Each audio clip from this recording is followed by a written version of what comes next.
پر کسی کا تصور نہیں جاتا۔ آج سنیوں کو دو عین پہ کام کرنے کی ضرورت ہے، عشق اور علم۔ آؤ اپنے بچوں کو عالم بھی بناؤ، عاشق بھی بناؤ۔ آپ کہیں گے کیا فرق ہے؟ دیکھو، صرف عالم بنے گا عاشق نہیں بنے گا تو نبی کے علم کو گدھی اور بیل سے تشبیہ دے گا، اور اگر عالم کے ساتھ عاشق بھی بنے گا تو کہے گا کہ تیرے تو وصف عیب تناہی سے ہے بری، حیران ہوں میرے شاہ میں کیا کہوں تجھے۔ اگر میرا حافظ بنا عاشق نہیں بنا تو حافظ ہو کر کے آیتیں ڈھونڈے گا کہ کس میں علم غیب کی نفی کس میں ہے، یہ آیتیں ڈھونڈے گا۔ اور اگر حافظ کے ساتھ عاشق بھی بنا تو کہے گا کہ پورا قرآن نبی کی نعت نظر آتا ہے۔ اللہ اکبر۔ اس لیے عین عشق کا عین، علم کا عین، اس پہ محنت کرو، لیکن یاد رکھو اپنے بچوں کو دنیاوی تعلیم بھی دو، ان کو انجینئر بناؤ، ٹیچر بناؤ، ڈاکٹر بناؤ، اللہ اکبر، اور ان کو آئی ایس بناؤ، آئی پی ایس بناؤ۔ یہ مت کہو ہمارے پاس پیسے نہیں ہے، جھوٹ مت بولو۔ اگر تمہارے پاس پیسے نہیں ہیں تو اتنے بڑے بڑے جلسے کیسے ہوتے ہیں؟ تمہارے پاس پیسے نہیں ہیں، اتنی بڑی بڑی شادیاں کیسے ہوتی ہے؟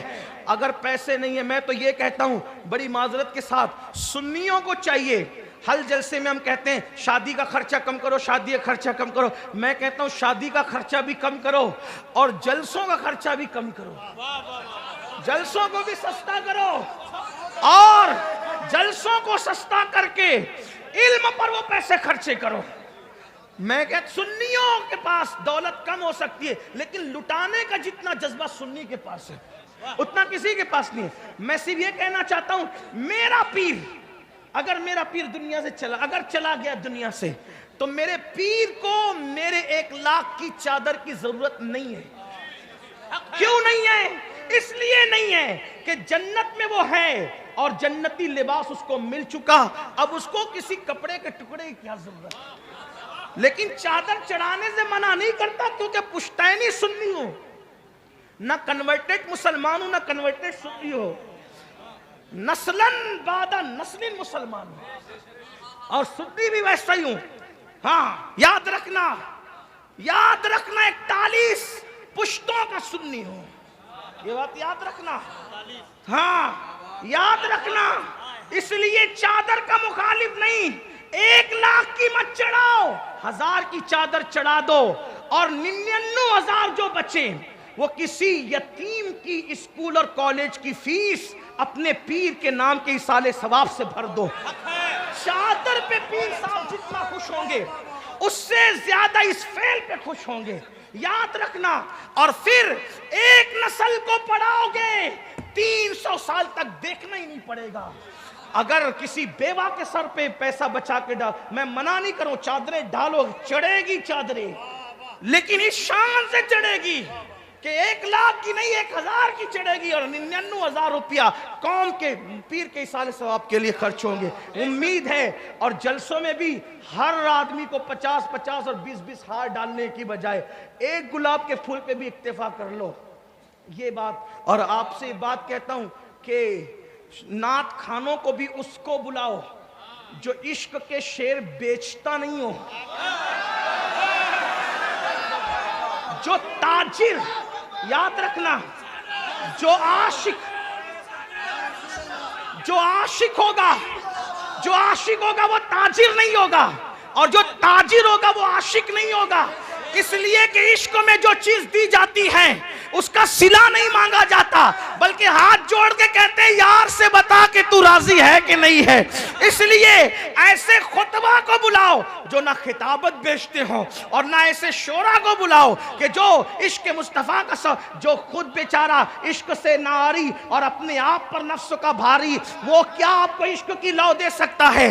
عشق تو عاشق دے سکتے ہیں۔ اور یاد رکھنا، ان کو بلاؤ جو صرف فکر رضا کی بات نہیں کرتے پبلک کو خوش کرنے کے لیے، بلکہ واقعی فکر رضا کے پابند بھی ہو۔ اس اعتبار سے میرے امام نے تو یہاں تک فرمایا، کوئی نبی کی نعت پڑھے اور دل میں سوچے کہ مجھے شرنی ڈبل ملنا چاہیے، تو گویا کہ اس نے اپنی نعت بیچ دی شرنی کے عوض میں۔ یہ ہے آئے تو یہ سوچے جو نبی کا صدقہ ملے گا ملے گا، نہ ملے تو دینے والا کون دیتا ہے؟ دینے کو منہ چاہیے، دینے والا ہے سچا ہمارا نبی۔ جو مانگ کے ملے اسے صدقہ رسول نہیں بلکہ بھیک کہا جاتا ہے۔ بھکاریوں کو مت بلاؤ اپنے مجمع میں، درویشوں کو بلاؤ جو مانگ کر نہیں بلکہ عطا کر کے جائے۔ جب جلسوں کا بوجھ ہلکا کرو گے تو انشاءاللہ پوری قوم میں انقلاب آئے گا، پوری قوم تبدیل ہوگی۔ اور تعلیم پر زیادہ خرچہ کرو، اور اگر نہیں پوری قوم کے لیے کچھ کر سکتے تو اپنے بچوں کے لیے کچھ کرو۔ ہمارے ماہریرا کے سرکاروں نے نعرہ دیا آدھی روٹی کھائیں گے، بچوں کو پڑھائیں گے۔ اگر آدھی روٹی کھانا پڑے تو آدھی روٹی کھاؤ، مگر اپنے بچوں کو پڑھاؤ۔ یہ عید پر 4 ڈریس مت بناؤ، ایک ہی بناؤ، پیسہ بچا کر بچوں کو پڑھاؤ۔ صرف 10 سال محنت کی ضرورت ہے، ایک وقت وہ آئے گا اسلام اسلام اور اسلام نظر آئے گا۔ اس لیے کہ اللہ نے مسلمانوں کو اتنا ٹیلنٹ دیا ہے، اتنا ٹیلنٹ کسی کے پاس نہیں ہے۔ لوگ ہمارے ٹیلنٹ سے خوف زدہ ہے، اس لیے نہ پڑھنے دیتے ہیں، نہ تجارت کرنے دیتے ہیں، نہ سیاست کرنے دیتے ہیں، آپس میں ایسے الجھا رکھا ہے۔ اور ایک آخری بات یہ بھی کہہ دیتا ہوں، مسلمان آپس میں متحد رہے۔ مسلمان سے مراد جسے ہم مسلمان مانتے ہیں، ہاں جسے ہم مسلمان، فکر رضا کی روشنی میں جسے ہم مسلمان آپس میں متحد رہیں، لڑے نہیں، علماء متحد رہیں۔ اور متحد رہنے کا آسان طریقہ یہ ہے کہ جو لایانی باتیں ہیں اس میں الجھنے کی کوئی ضرورت ہی نہیں ہے، اس لیے کہ اصل ہدف پر توجہ کیجئے، لایانی باتوں پر دھیان مت دیجئے۔ کلر کون سی ٹوپی کا افضل ہے یہ قیامت کے دن اللہ فیصلہ کرے گا۔ پیر کس کا بڑا تھا یہ قیامت کے دن اللہ فیصلہ کرے گا۔